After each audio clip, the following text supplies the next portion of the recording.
Okay. What time is it? 8:15. I started when? Sorry, it's been 6:30. I should stop then. I'm supposed to stop pretty soon.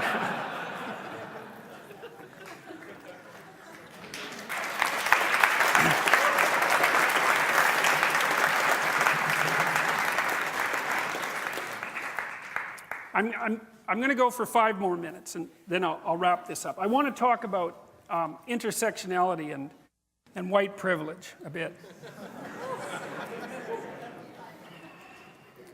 So I first said, well, we analyzed Marxism, we analyzed postmodernism. I suggested that postmodernism was a way for the Marxists to keep going under a new guise.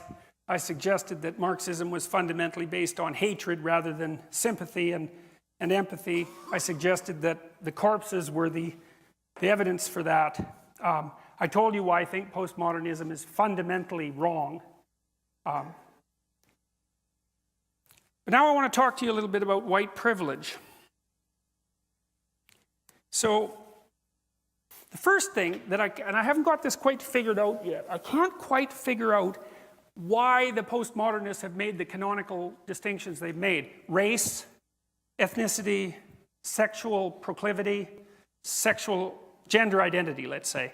Those are 4 dimensions along which people vary. But there's a very large number of dimensions along which people vary, right? In fact, given that there's an infinite number of ways of interpreting the world, you could immediately point out that there's an infinite number of dimensions along which people vary. And so then the postmodern question is, why would you privilege some of those dimensions over the other? And I would say, well, because it sustains your bloody Marxist interpretation, that's why. But you're not going to say that because it marginalizes, right? You've marginalized that so you can ignore it. So that's one of the fun things about postmodernism. You can I have a very vulgar image in my mind, but but I won't share that with you, but you can infer it. Here's some ways people differ. Intelligence, temperament, geography, historical time. You live now and not 100 years ago. Attractiveness, that's a big one. That's a big one. Would you imagine you could, we won't go there either. Youth, it's advantageous to be young. You've got potential. It's advantageous to be old. You've got wealth. Health, that's a good one. Sex. Women have advantages. Men have advantages. Maybe one has more than the other. It's not self-evident. Women live about 8 years longer. They're multi-orgasmic.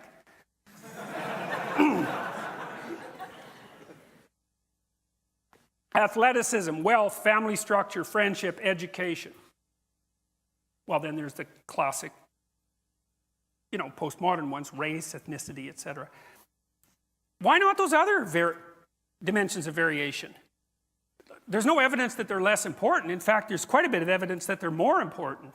So, why not consider them? Then you get intersectionality. This is one of the things that's really comical, I think, because the postmodernists, identity politics types, actually realized this. They thought, well, okay, race and gender.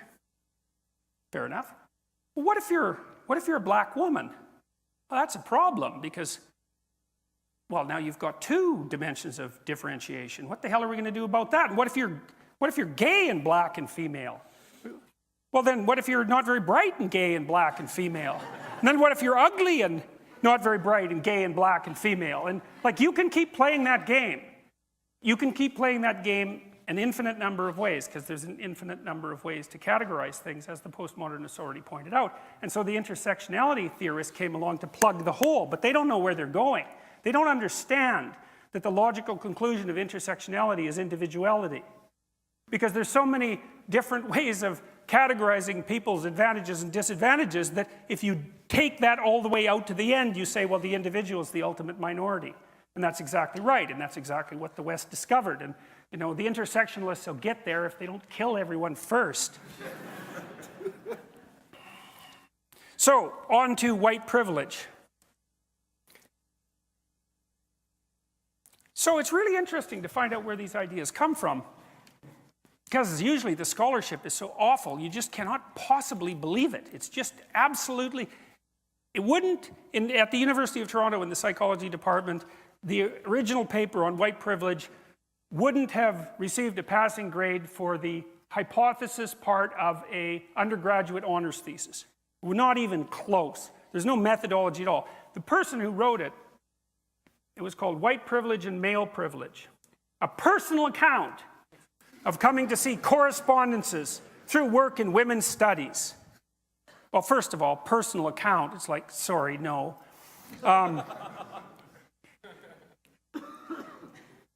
So she listed a bunch of ways that she thought, she says, these are personal examples of her unearned privilege, or unearned privilege that she saw as she experienced in the 1970s and 1980s. So this, by the way, this idea is the opinion of one person who wrote one paper that has absolutely no empirical backing whatsoever, which is a set of hypotheses which had never been subject to any statistical analysis. Like, if I ask you a bunch of questions, it's not obvious how many questions I'm asking you, because I could say, how tall are you? Or I could say, if you're laying on the ground, how extended would you be? It's like, that 2 questions? It's like, no, it's 1 question. It's just asked 2 ways. And the way you figure out if you ask someone a bunch of questions, how many questions you're asking them, is by doing something called a factor analysis, which is kind of an elementary form now of social science investigation. If you make a questionnaire, you have to subject it to a factor analysis, because you've got to find out how many questions you're asking. Because you might think it's 60, but it's probably not. It's probably 5. That's the big 5, by the way. Anyways, who cares about that? There's no such thing as methodology anyways. That's all part of the oppressive white male European patriarchy. So we can just not bother with that, and we can pen a few notes about how we think the world is constructed, and then we can screw up the entire political system 2 decades later.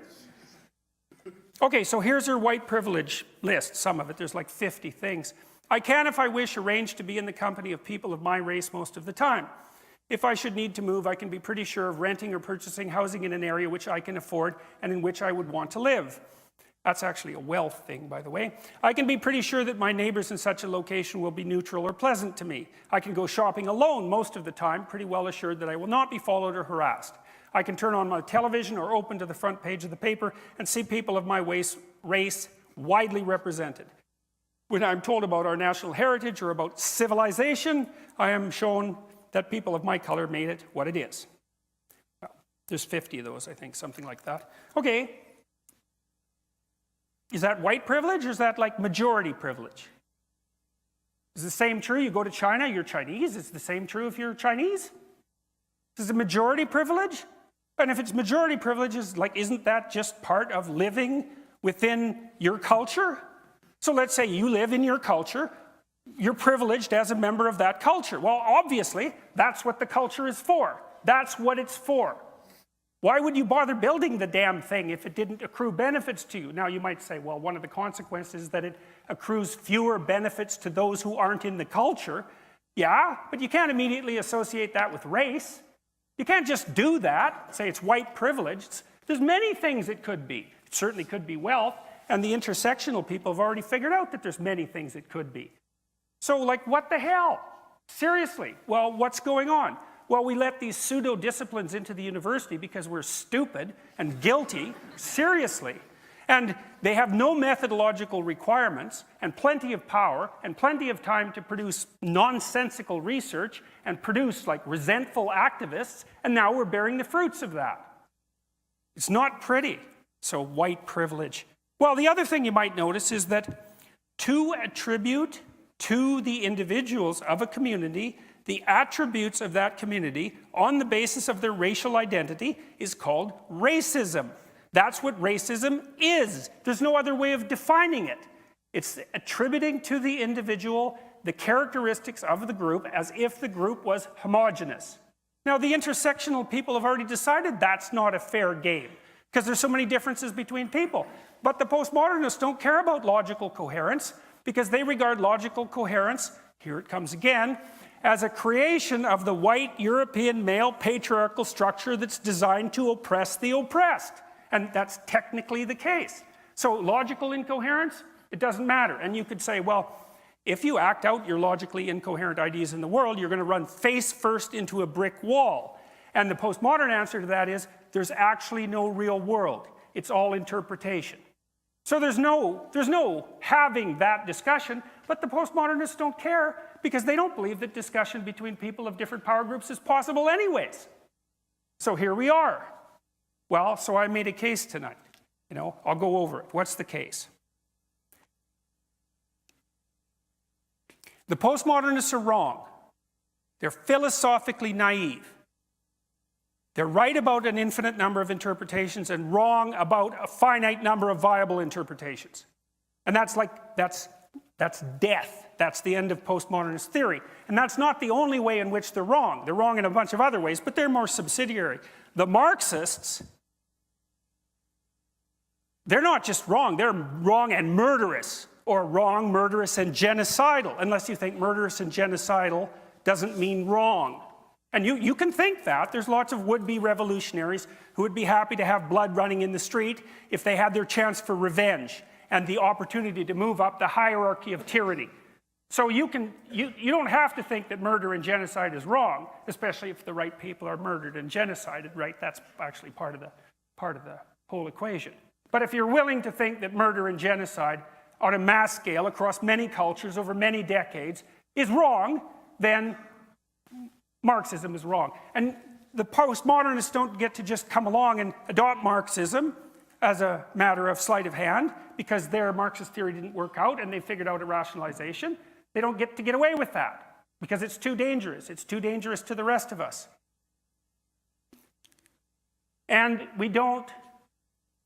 it isn't necessary for us who are trying with the small part of our hearts that might be oriented towards the good to allow people who are manipulating us with historical ignorance and philosophical sleight of hand to render us so goddamn guilty about what our ancestors may or may not have done, so that we allow our shame and our guilt to be used as tools to manipulate us into accepting a future that we do not want to have.